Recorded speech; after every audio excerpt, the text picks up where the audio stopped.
ku luguudo olugenda obutereevu Ekyaggwe. Ndi ku luguudo olugenda Ekyaggwe. Twagala okuba nga tujjawo ensonga ya Principal Joe Paulo Kafeero. Kikwasa ennaku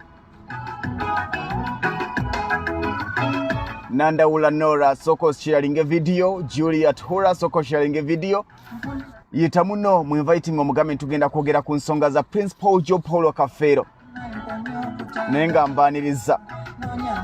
Soko uliriza akayimba kana aka Joe Paulo Kafeero. Akagendo tutandisa konye. Wano wenjagalo tandikiro olwalira 52545 mbaniriza nembebaza okubanga munegaseko olwaliro mwebali nnyo mwebalire ddala. Amanya yenze Sentongo Frederick Lugonvu. Ndi munnamawulire ate nga ndi munnauganda kyekisinga obukulu. Mugana nge David Mutegese ali Dubai. Mukisa Elisha webali nnyo balire ddala. Mutebi Jamiru Godfrey Senyonga. Mwena abali kuno 50 musabye musharinga video eno ku platforms zammwe. Tuberenga twogera ku nsonga y'omugenzi Principal Joe Paulo Kafeero eyava mu bulamu bw'ensi eno. Joe Paulo Kafeero kuva mu bulamu bw'ensi eno yaluma abantu bangi. Bangi bali balowooza nti yafadda. Nti mukulu nnyo okufa kwe. Naye bagenda okumanya emyaka gye yafiirako nga gyali mito 57. Wayise emyaka 13 bukyanga Joe Paulo Kafeero afa. Mu mwaka gwa 2007 okufa kwe Slim Sivan okumanya bulungi kwaleka abantu bangi mu maziga. Nali omu kubagenda kalenda okuba erise vanyuma ku muganda wange mukulu wange nze Sentongo Frederick Lugonvu. Principal Joe Paulo Kafeero yali munywanyi wange nnyo. Nali mumanyi ku myaka emito. Nali negomba ettumu ya Paulo Kafeero li yalina. Akaseera akatono ke nabeerako ne mulabako ku Hollywood ekibuye. Nga mwebuuzako nti okikola otya okubeera bw'oli mukwano. Kyenzijukira ekigambo kye yaŋŋamba nti okyali mwana muto. Emirundi mingi nasanganga Paulo Kafeero omuntu gw'ataateŋŋananga naye yalinga bisirikirwa. Mukyala we bwe nkyakkiririzaamu ku lwaliro nti yalina ebyama ebisinga ku nsonga za Paulo Kafeero. Amazima ge tumanyi ku ago agaliwo amatono nti Paulo Kafeero ku lwaliro gwe baagala okuziikulayo bajjeko DNA bakebere baani baganda be, bakebere baani abaana be yaleka, begabanye ebyobugagga kyansonyera kya buswavu. Soko sharing video Muhammadu Adija ne Lugonvu kimanyi nti tewali okay muri upload no live okay Salimu nkola nkadde Zopa wachuzen webali nnyo Rashida. Njagala kugamba ekintu kimu muganda wange nti bw'otunuulira ebintu bya Paulo Kafeero ku lwaliro oyunguka amaziga. Omuntu ayinza okwebuuza nti omuntu eyafa emyaka 35 egiyise lwaki twetaaga okumutunuulira n'okumwegerageranyizaako. Enkyanza agenda okufa. Kye bakola Paulo Kafeero olwaliro enkya bagenda kikola Lugonvu. Omulundi oguddako bajja kikola mulala. Oguddako bajja kikola mulala. Njagala babuulira amazima. Owulira amaziga ng'olaba omusajja alinga ono akeera ku makya n'ayimba ennyimba paka ku lwaliro ezikyayogerwako. Njagala bagamba amazima agamu ku ge mmanyi. Nti abamu ku bantu abaagala okuyiikuula omulambo gwa Paulo Kafeero baguggyeyo amagufa ge nti bajjako DNA nga beefudde abalumirirwa. Yagenda okufa nga tebakolagana. Paulo Kafeero yagenda okufa nga abamu ku beefuula baganda be baamwegaana dda nti si baganda be. Ku lwaliro ebyobugagga babitunze babimazeewo. Bagamba nti Paulo Kafeero baagala okumuyiikula bamanye baganda be baani. Yaleka abaana abakunukkiriza 40 Paulo Kafeero. Be yali amanyi ne be yali tamanyi naye nga nze nkakasa nti bonna Paulo Kafeero yali abamanyi. Soko sharing video. Bano abantu beetaaga kuswaza. Olwaliro Paulo Kafeero enkya bagenda kubba bya bugagga bya Lugonvu ebitono byalina. Akayimba koyina bagenda katunda nga bakatunda be baganda bo. Ekkubo lyendiko ku lwaliro lyekkubo eryatwala Paulo Kafeero nga tugenda okumuziika. Baganda be abagamba nti baganda be. Kikwasa ennaku. nti be bagamba ku lwaleero tujjeyo amagufa ge tujjeko eggumba limu tukebere obutonde bwe endaga butonde tukebere abaana be yaleka. Paulo Kafeero yali musiru yagenda okufa nga talaamye. Abasinga mugamba nti Paulo Kafeero teyalaama. Ayinza okuba nga alina ensonga lwaki teyalaama, kubanga yalwala okumala ebbanga.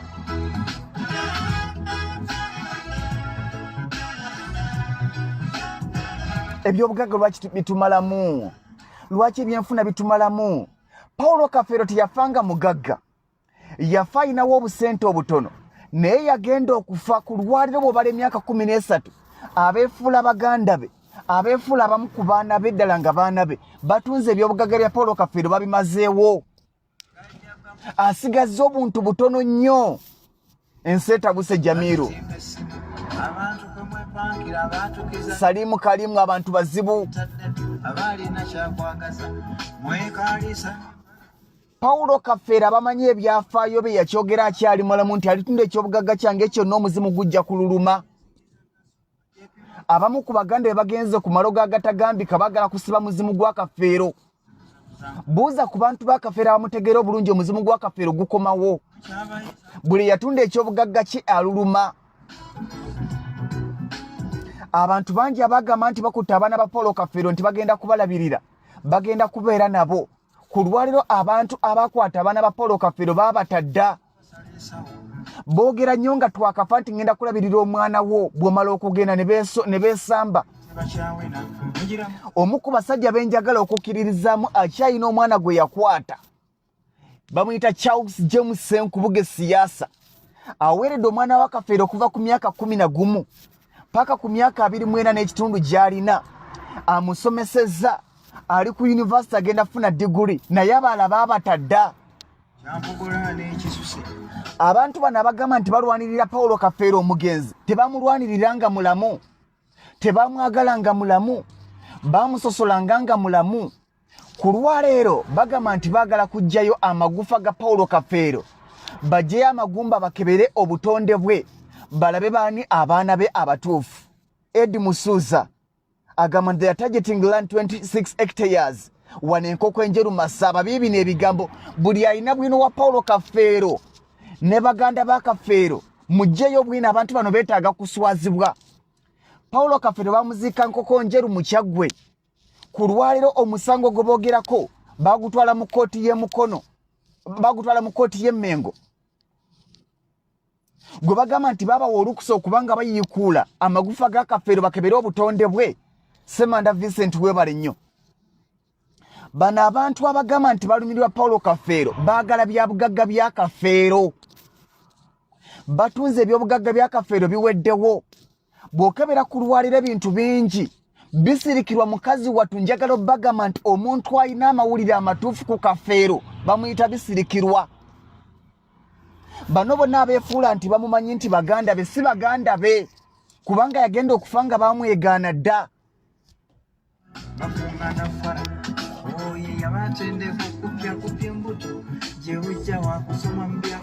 Uli eddoboozi lya Kafeero omugenzi. Jiarani Majid weebale nnyo. Twetaaga, nze siina kye neekwasa. Kafeero yagenda okufa nga mukulu wange. Ndi muganda wa Kafeero ateegaana kubanga ndi wankima naye wankima. Ekinnuma nti abantu bano baganda baffe bagenda kutunda ebyobugagga byaffe babimalewo, abaana baffe basigale nga badooba. Ku lwaliro abantu abagamba nti baagala DNA ya Kafeero, abantu abandisa be DNA yandibadde Kafeero teyagisaba. Bandibadde abaana ba Kafeero tebagisaba, they are contented. Bandibadde bakyala ba Kafeero be yazaalamu abaana abo tebagisaba, they are contented. Lwaki gano ageefuula ag'Oluganda ku lwaliro gagamba nti gaagala DNA? Nga bwe yali omulamu mwamwegaana, mwamulangira obusezi, mwamulangira obulogo, mwamulangira nga bwe yabasiraanya. N'omwankwatibwa ennaku nfuna n'amaziga ku mutima nga ndaba bisirikirwa bamuteeka mu bintu bino. Leila Nsimbi agamba nti kyewuunyisa abantu abakulu bwe batyo okulwanira bye bataakolerera. Tebabikolerera. Joseph Kintu weebale nnyo oli mu live USA Ohio. sharinga video eno tokoma kusharinga page eno gilikinge gifollowing waliwo abantu abeetaaga okubuulira amazima ne bategeera ekituufu kyekiriwa okitegeera mujjagamba nti lugonvu mukambwe kubanga olwaleero Paulo Kafeero enkya agenda kubeera lugonvu. Time is coming batwale ebyobugagga byange. Wuliriza. Mugamba nakkiriza nze bannyo omuntu kamala mubadde bandi wakubi kitamwe kiddala mbuuze oyo gwe mumanyi omundi okunnyo omwola ennyo mutyo bagambe nga temumpulira musana mwekuba emyoyo ne bandiba mu lujjukire Samanda Vincent musanye bwetenga nabyo musana mwekuba emyoyo mwe ne bandiba mu lujjukire. Sharing a video yitabanno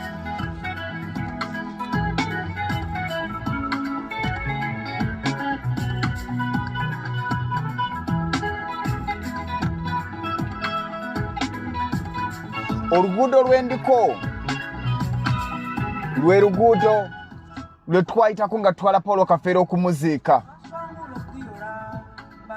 Abantu abalabwa lubeera lwekafumba kati lunalaba emirembe gino ina bakyasa kyakula ki okayukananga olutata n'endumbe zaffe bannange kalungi kimunoonyereze kafumbekedde mu nsi muno. Mutebi Patrick Webale njagala bagamba ekintu kimu mikwano mu bulamu bw'ensi eno weewalenga nnyo okulowooleza mu byobugagga ebya kitaawo. Weewalenga nnyo okulowooleza mu byobugagga ebya nnyoko mu byobugagga eby'abaganda bo. Mujjukira bulungi ndi Paulo Kafeero kitaawe yamwegaanako. Kati bano abeefuula nti baganda ba Kafeero tumanyi ki oba nga si baganda be ddala. Abaana ba Kafeero be bagamba nti si baana ba Kafeero era be bagala okugirayo amagufa ga Kafeero bakebere DNA tebanna complaining nga they are contented. Abakazi be yabazaalamu tebanna complaining nga they are contented. Paulo Kafeero yagenda okufa nga tanna complaining nga he is contented. Naye abagamba nti baganda be they are complaining. They are complaining. Mugamba nti Paulo Kafeero teyalaama si musiru kubanga yalwala okumala ebbanga ndi omu ku balambula Paulo Kafeero mu ddwaliro. Mulowooza tiyamanya nti agenda kufa? Mati Nyangume yamanya nti agenda kufa? Omuntu atamanya nti agenda kufa yali basudde. Kasozi yamanya nti agenda kufa kubanga yalwala okumala ebbanga. Basudde yatamanya. Kafeero yamanya nti agenda kufa. N'akwasa obuvunaanyizibwa abantu baali bwe bati. Andrew Benon Kibuuka, Charles James Senkubuge, Mathia Misa Kisemakula n'abalala. Era n'abalaga obuvunaanyizibwa bwabwe babutuukiriza. Ku lwaleero mwami Benon Kibuuka bw'omugamba ensonga za Kafeero agamba baleke enkooye entalo zaabo. Musajja wattu akooye. Kubanga agantu agagamba nti galwanira bya bugagga bya Kafeero tegakwatanga ku mwana wa Kafeero yina kubanga gaweerera kuba yalekanga bato. Batunze ebyobugagga bya Kafeero emizigo giyaleka bagimazeewo.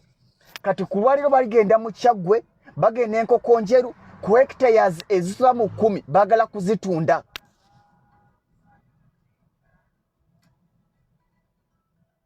Mwana wange Denley agamba nti mu kifo ky'okutaataaganya amagufa g'omugenzi DNA bagije kubagamba nti baganda be bayinza okuba nga ate bennyini si baganda be. Paulo Kafeero agenda okuva mu bulamu bw'ensi eno kitaawe yamwegaanako n'agamba toli mwana wange. Baganda be abamu bamwegaanako ne bagamba nti si muganda waabwe. Bwe yabikaminga successful ne bamujjukira nti muganda waabwe. Since that guy is claiming to be the real brother of Paulo Kafeero, let him go for DNA with those children. Oyo mugerwa ayinza okuba nga ate si muganda wa Kafeero. Bwe basimula omubiri gw'omugenzi ne bagujjako DNA wandeekanga nga tekwatagana na mugerwa. Amazima gali bwe gati. Amateeka g'abazungu galeme tusiriwaza. simanyo banyinamu oluyimba lwa Bisiriki olwa Paulo Kafeero lwa mulunzijukize bamuyitani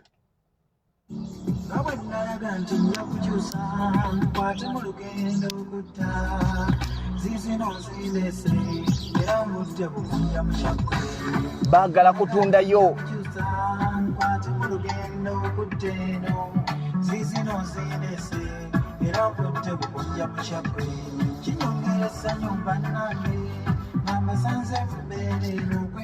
gana agasajja golava for 13 years batunze ebyobugagga bya Kafeero babimazeewo n'obutono obusigaddeko yaziikibwa baagala kubutunda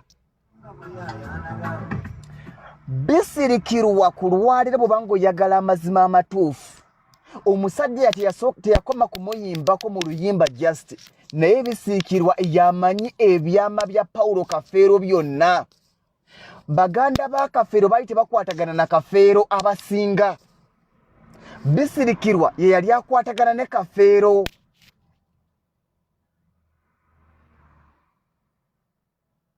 Paulo Kafeero bamwegaanako okumala ebbanga emyaka bisirikirwa n'amanya Paulo Kafeero okuva Kagere bisirikirwa yamanyi nti Paulo Kafeero teyanaabanga mazzi mabisi teyanaabanga mazzi ganyogoga bisirikirwa yamanyi nti Paulo Kafeero teyayagalanga underwear za black bano bonna tebabimanyi beefuula nti baganda be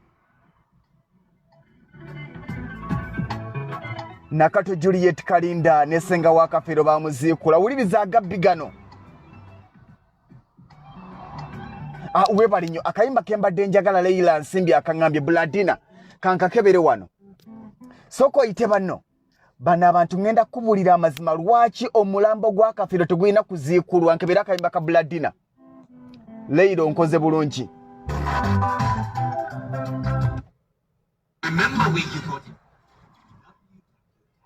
yita banno njagala okugamba muganda wange nyine nyimba za Kafeero ze simanyi muwendo wano Kafeero yamanya okufa kwe live from Dubai neba nange tukole byonna to avoid such things instead of taking care of the decades children bali ku byabugagga batunda ne mufune ensonyi bantu mmwe Janati nakanjako Beatrice Athiena gama tulabye n'abooluganda n'omulugube bino ebintu kankubuulire baganda bwe bakyakusekera no bagenda tunda ebyobugagga byo ngenda kujja nkuwa amazima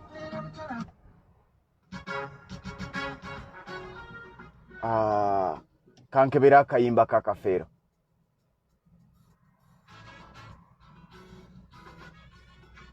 ono ngenze mayinja eyo ngenze wala oluguudo lwendiko lwolaba ndi ku Kyaggwe road ndi mu Kyaggwe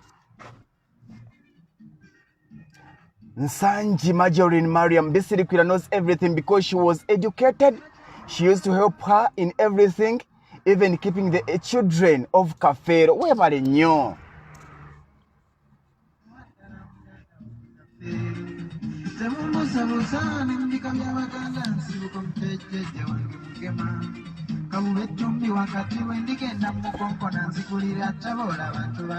webale nnyo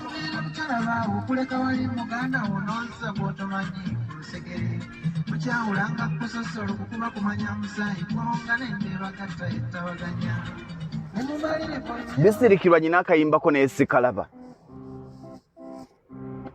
nkebera kayimba ka Bisirikirwa kano kalala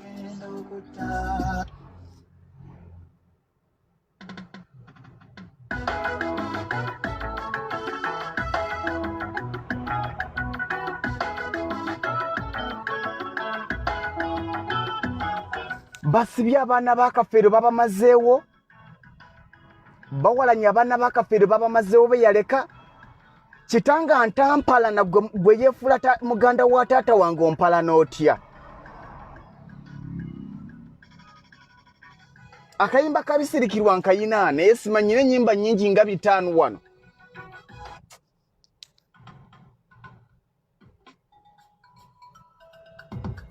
bino ebintu muganda wange Namata Mourinho oli Saudi Arabia okola naye ogenda kulaba baganda bo nga batunze ebyobugagga byo nga n'abaana bo tebabifunyeeko. Rashid Sentongo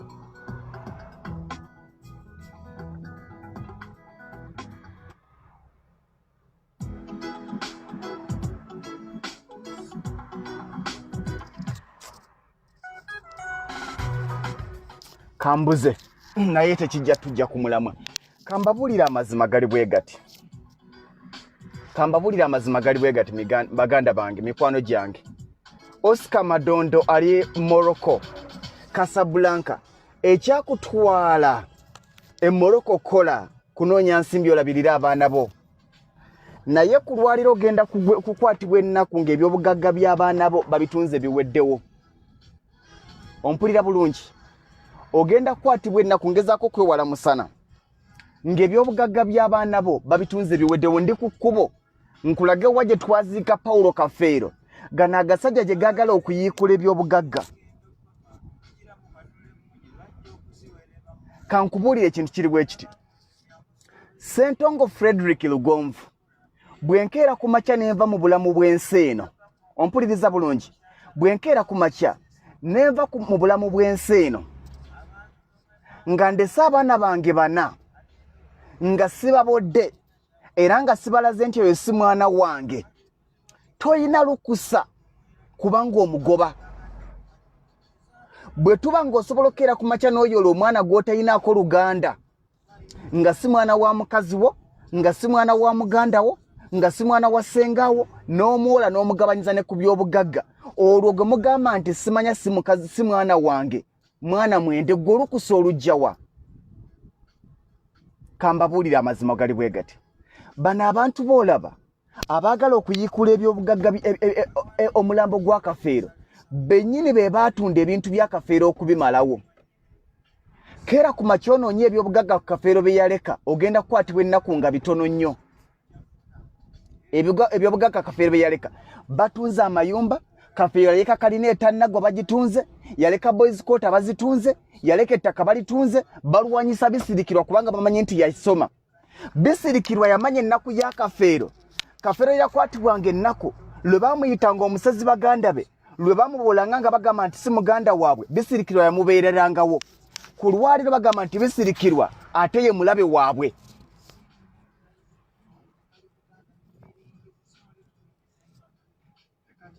Ontegeera bulungi. Obadde ombuuza nti lwaki teyabeegaana nga mulamu. Shakira, Abba, bw'obanga omanyi ebyafaayo bya Kafeero ekyo ekibuuzo ogenda kyeddamu. Kafeero yagenda okuva nga abamu ku baganda be tebakwatagana. Kitaawo wa Kafeero yeegaanako Paulo Kafeero, kati gano ge mazima. Bw'abanga taata wa Kafeero era nga yazaala n'abaana bano yeegaanako Paulo Kafeero, tukitwale nti si mwana we. Okimanyi nti tusobola okkeera ku makya ng'ono yeeyita Mugerwa agamba nti yalwanirira Kafeero n'omusaayi okununulwa. Asobola okufa okubanga yennyini tebalina nkwatagana na Kafeero. Ettaka lye baagala okuyiikulamu Kafeero lya kika. Bwe liba nga si ttaka lya kika bamwesonyiwe. Kafeero yagenda okufa ng'amanyi ebyama by'abaana be. Yagenda okufa ng'amanyi abaana be ng'amanyi n'abatali baana be. Naye bonna n'abakuuma ng'abaana be. Kubanga Kafeero yayagala bakazi be. Baamubeererawo, baamumanya, baamutegeera. Kaakati bano abakeera ku makya ne bagamba nti tulwanirira ttaka na musaayi gwa kika kyaffe bamwesonyiwe. Nakigudde Ruth agamba nti omusajja bamuveeko. Nze ebyakitange saagala kankola ebyange. Namakula yagambye omumbejja. Kambabuulire ekintu kiri bwe kiti. Abasajja abakula bw'okeera ku makya mugamba nnyo nti mulwanirira musaayi gwaffe. Lugonvu Nawaali eyandaba Nsangi Majorin, Reste Elisa, Bosco Rich Mulindwa n'abalala bwe mubanga mundaba baganda bamwe nga bakeera ku makya okugamba nti balwanirira musaayi gwo. Nze Lugonvu bwe mbanga sikedde ku makya claiminga DNA. Mulabe ensuku eziri mu kyaggwe. Ndi kyaggwe. ndi Kyaggwe mulaba ndi mu Kyaggwe musaza ya Ssaabasajja Kabaka gye baagala okujja Paulo Kafeero bamuziikule.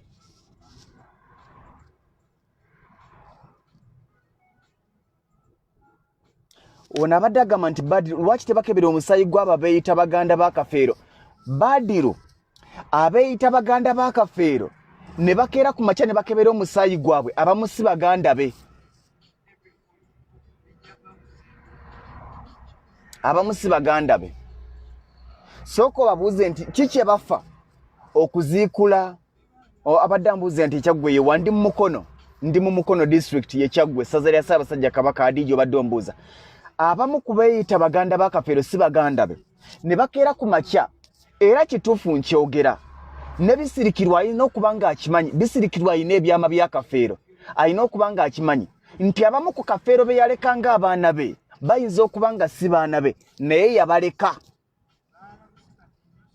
Gwakeera ku makya okugamba nti abaana ba Kafeero bakuluma okuba nga bagenda kufuna ku by'obugagga bye biriwa bye bafunye nga mubitunze mu bimazeewo. Kafeero yaweerera abaana bano eyabaliisa eyabalabirira eyabasasulira ssente z'eddwaliro bw'abanga tiyakeera ku makya kireeyimingako ng'agamba nti si baana baye nga tezaamuluma. Lwaki gwe zikuluma? Lwaki olumu eby'obugagga by'otaakolerera? Bagamba nti amateeka bw'ogenda ewa administrator general ne mugenda mu kkooti babakkiriza okuba nga omulambo mugujjayo ne mukebera DNA. Singa omwana aba akireeyiminga, singa wabaawo taata avaayo oba omusajja avaayo n'agamba nti omwana gumugamba nti wa Kafeero mwana wange, awo kikkirizibwa okeera ku makya ogenda mu kkooti n'ajjayo amagufa ne bakebera. Tewali taata yavuddeyo ng'agamba nti tewali musajja yazze gamba nti oyo omwana gumugamba nti wa Kafeero wange. Tali twavayo ng'agamba nti omwana gumugamba nti wa Kafeero wange. Mukwata DNA ey'omusajja ono ne mukwata n'ey'omwana ne muzigatta ne mulaba ani oba zimaakinga. Bwe ziba nga zimaakinga nga wakyaliwo akomplaininga nti nedda, awo mugenda mu kkooti ku mutendera oguddako ne mukebera obutonde bwa Kafeero lwe mugenda ali mu ttaka. Naye ku lwaleero tosobola keera ku makya nga tewali musajja yakaayanidde mwana, tewali maama yagambye nti bannange njagala kakasa butonde bwa mwana wange. Paulo Kafeero yagenda okufa nga takomplaininga, abaana be bayuuzayuuza tebakomplaininga. Kati bano bagamba nti baagala kebera butonde. Mwenga baani? Bwe muzuula nti si baana ba Kafeero mubagobe mu by'obugagga ebyammwe oba. Singa Paulo Kafeero abadde alina ekyobugagga kye yasikira obusikizi ku kitaawe yamwegaanako ng'alina ekyobugagga kye yasikira obusikizi, ekyobugagga ekyo Kafeero kye yasikira ne kidda mu mikono gy'abaana, mwe abaana mwandibadde mukomplaininga. Naye abazzukulu ba taata ba Kafeero tewali kya bugagga kya taata wa Kafeero kye baali bafunyeeko.